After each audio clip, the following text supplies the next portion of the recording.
Jai Babuji.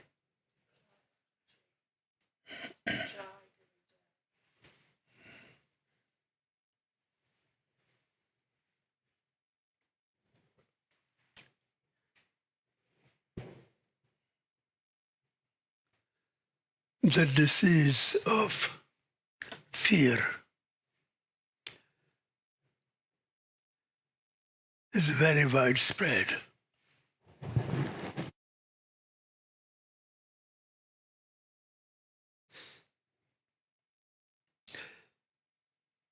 In reality, fear just does not exist. It's mind-made phenomena of the human beings. It's not creation of God. And when we are so identified with ego mind, we become the victim of its most powerful tool it uses to identify, to take over you. It doesn't exist. And if you understand all human desires and fears, they are very deeply interconnected. So the fear creates sense of insecurity that doesn't exist in anywhere in other creation. Animals, plant life, mineral life doesn't exist in existential creation. It only happens in the mind of a human being. So the human beings, they are the victim of identification with who they are not. Most people do not know that I am not what I think about myself. And then ego mind goes even further. It says like, what I think about you is who you are. Really? But most people believe this 100%. When you are upset with somebody, you know what they are thinking, and you know you are thinking about what they are thinking. It's true. We are such silly human beings trying to live a happy life. And we create unhappiness by thinking about people, places, things, and yourself that has nothing to do with reality. So fear creates separation from yourself. That is the main purpose of ego mind. Ego mind is born separated from the feeling body of the timeless presence, God, within us. So when you identify with that ego mind, which Christ said to ego mind, Christ said, the prodigal son of God.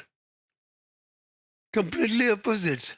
God is in time, exists in timeless presence. Ego lives in time-bound memory events of the past. Time-bound memory events of the past. So whenever you are afraid, you're not really afraid. You have memory fears that you identify with and say this is real. Actually, everything that you think while you're afraid of or what you're afraid of is completely false. Completely false. There is no reality to it. You're making it up as you go.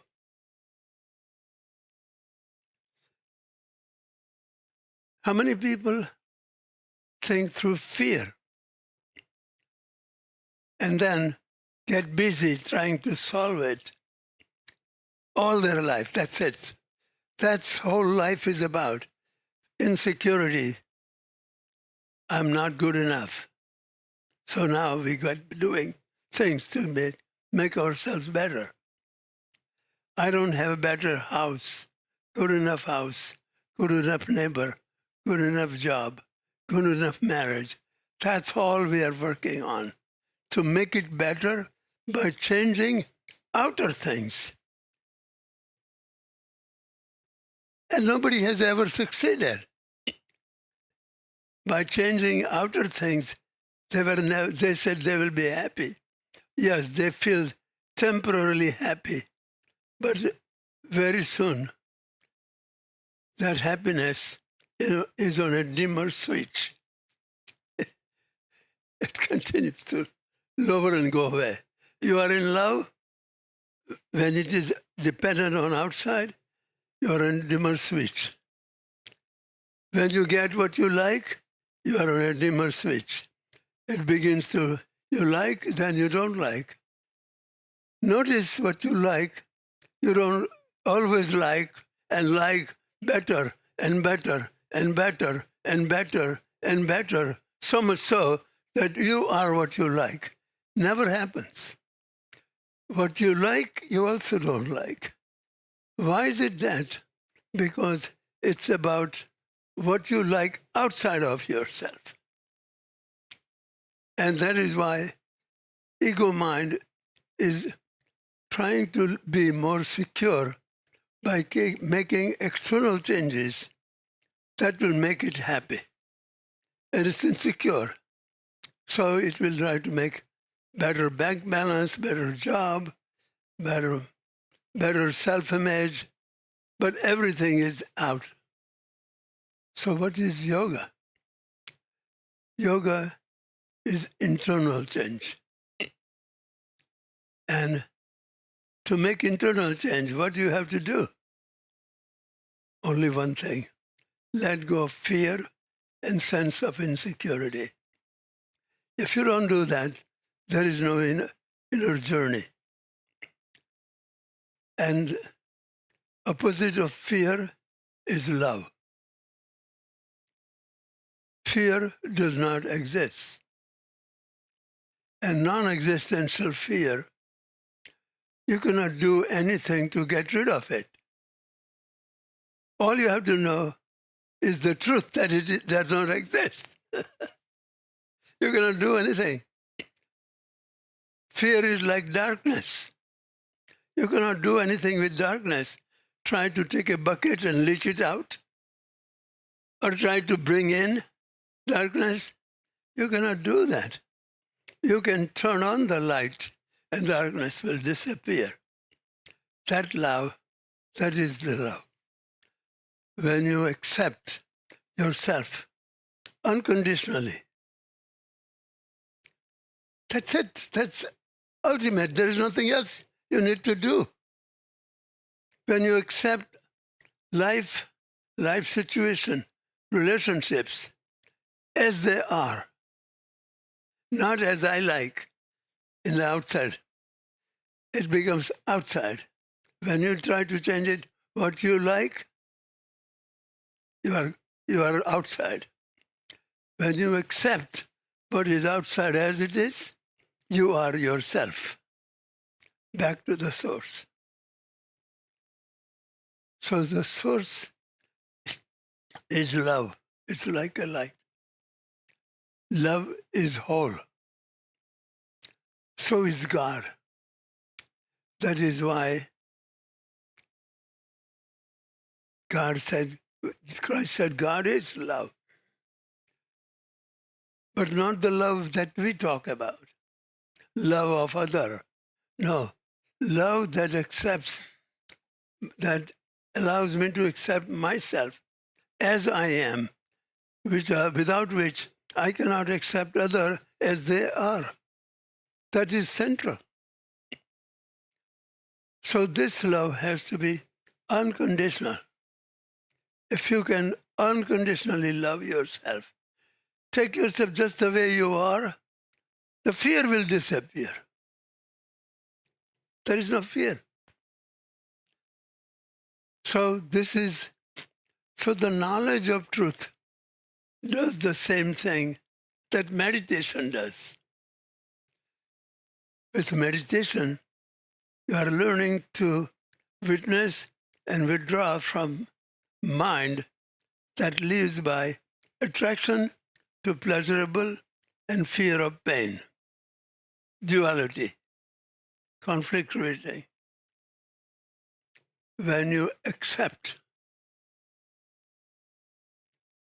that sounds simple, but it's not easy. So you can start in a very simple way in your daily life. Don't expect your wife, your children, your husband, your co-worker, your partner to do not expect anything from them. And look what will happen.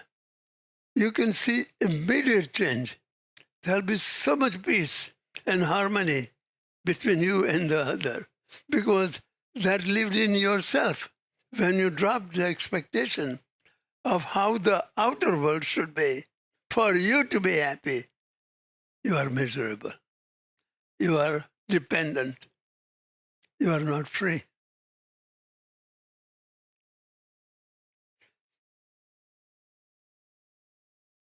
So, acceptance of what is as is called meditation.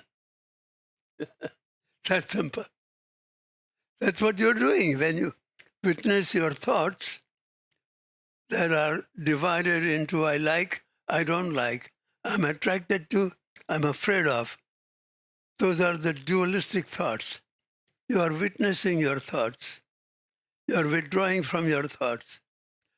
When you withdraw from your thoughts, you are withdraw from pre-programmed toxic memory stress disorder built in your feeling body of timeless presence, God. When you withdraw from who you are not, guess what? Who you are appears. Then the religions try to go to God, who I am, by believing in it. No. You can only know who you are when you remove the false identity, and then it is revealed experientially. What a powerful. Most people don't know that. That's why people who believe in God, they believe in God outside of them. It is, you are God. When you believe in God, you are going outside. There is a God who would love you, who would answer your prayers. It's outside. When you live with realizing God is within, but then you cannot realize God within without removing who you are not. You don't know who God is. You don't know who you are, but you know who you are not. And you know when you remove who you are not, who you are will appear. That is why to practice yoga, I am yoga, you don't have to believe in God. You just practice, let go of who you are not, and progressively who you are will be revealing itself. That is what Christ meant when he said, unless you die, you cannot be reborn. There are two in you. The first you is who you are not dies. The real you will not appear. That is God. And he already said the technique. How to do that. But do you see, it's completely missed in traditional religions. So let us practice meditation to realize, return to God, the presence within.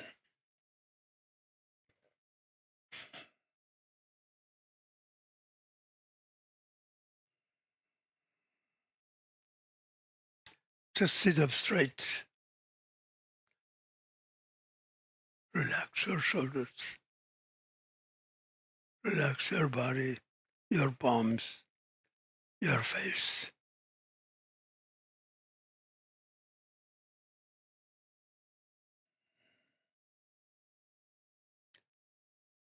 And just to relax, remember, you are not going out to achieve it. This is inward journey, is just relaxing, letting go.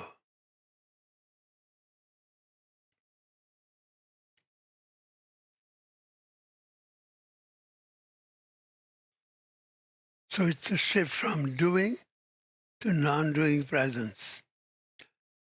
You are already inviting the presence to do what who you are not cannot achieve.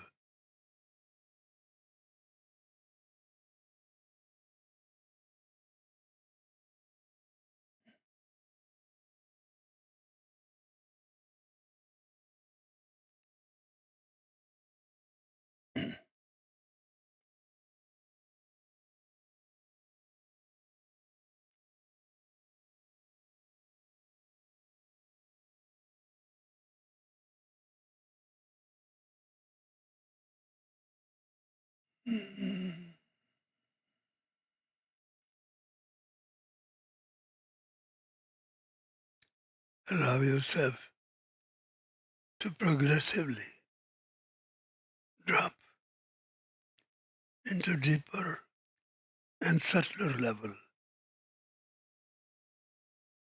of relaxation.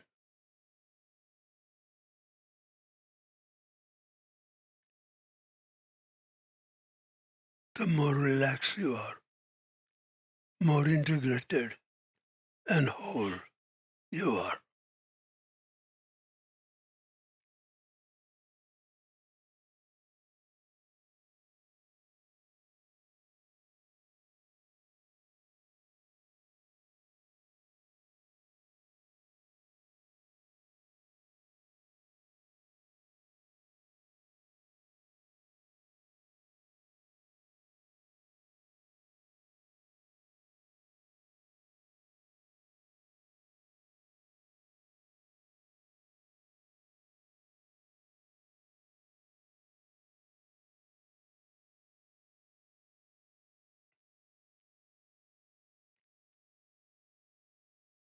So when you invoke the presence of God within you,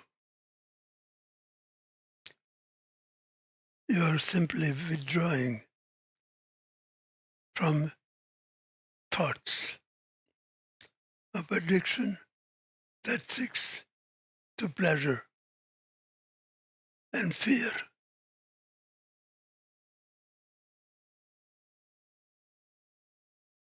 of pain. Let go. That's all meditation is about. Letting go of the fears and attachments. In religious practice, it is called surrender to God.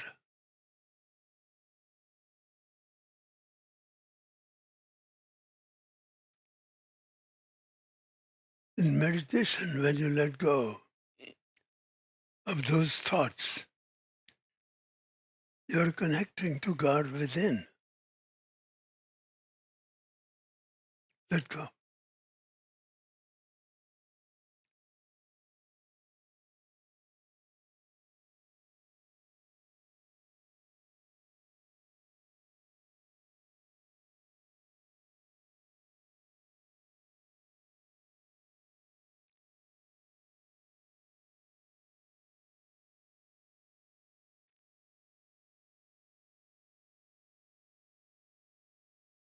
So ordinarily,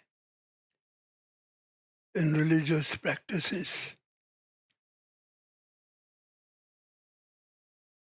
people renounce their outer life, family life, work life, social life, possessions, relationships.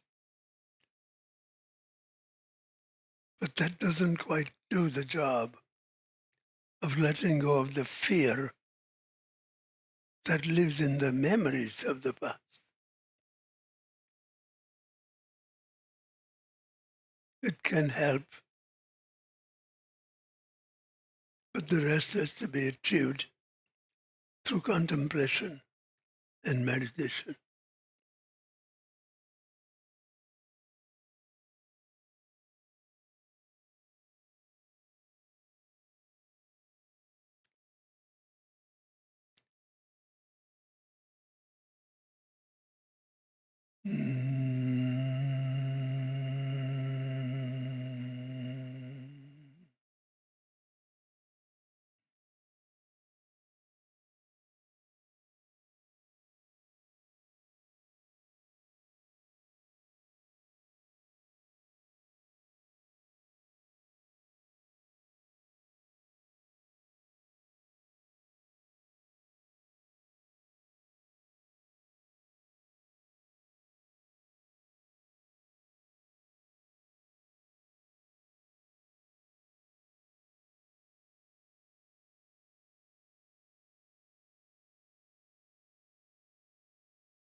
Allow yourself to be absolutely still.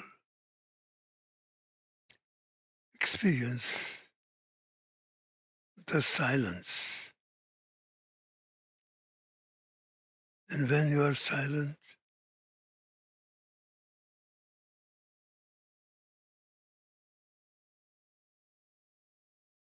you are whole. You are present. You are now.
So remember that external changes do help if it is done with an intention to combine inner change along with it, not after you achieve it.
Joy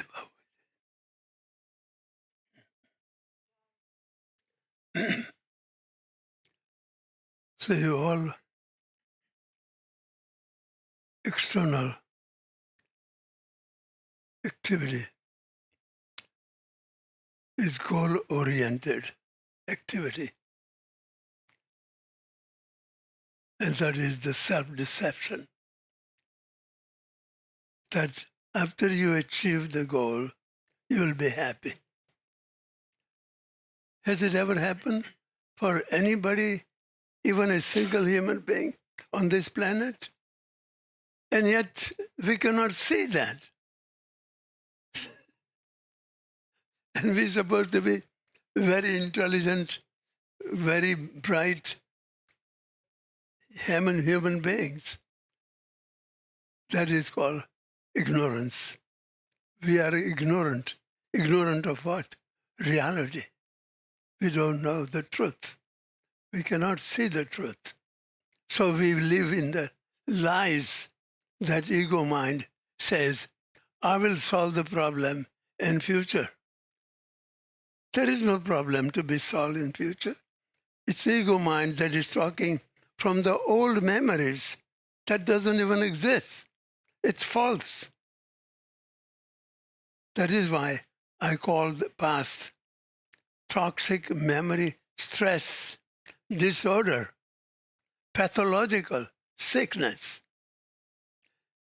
That is called karma. And when you learn how to know the truth, whatever thoughts come from, rooted in your karmic memory events of the past, they are dead. So most people spend their entire life in their memory graveyard. In psychology, it is called somnambulism, walking in sleep. If you notice, you have done all your life everything in sleepwalking. This is my call for you to wake up. Yes, you will wake up in understanding, but that will disappear.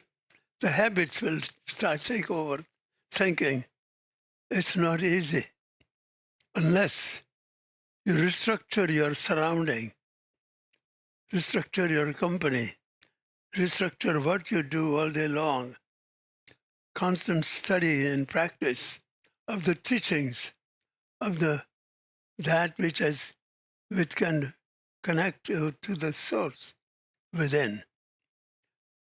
His whole life should be changed gradually, because suddenly is not possible. And people that are saints, they just suddenly saw it, they dropped it, and they saw the light of consciousness instantly. But that doesn't happen for everyone. So gradual change. Ego mind drops in very often and just prevents you from it. It's not an easy journey. And yet, if you know the truth, you can drop the false very easily, like a hot coal in your hand. Do I have to teach you, you should not hold that? I don't have to teach you. You drop it, it burns. So the suffering burns. Suffering is what is happening now. And it's false. It's fear. It does not exist. But you live as if it is real. Once you know the false, why would you not drop it? That's my question.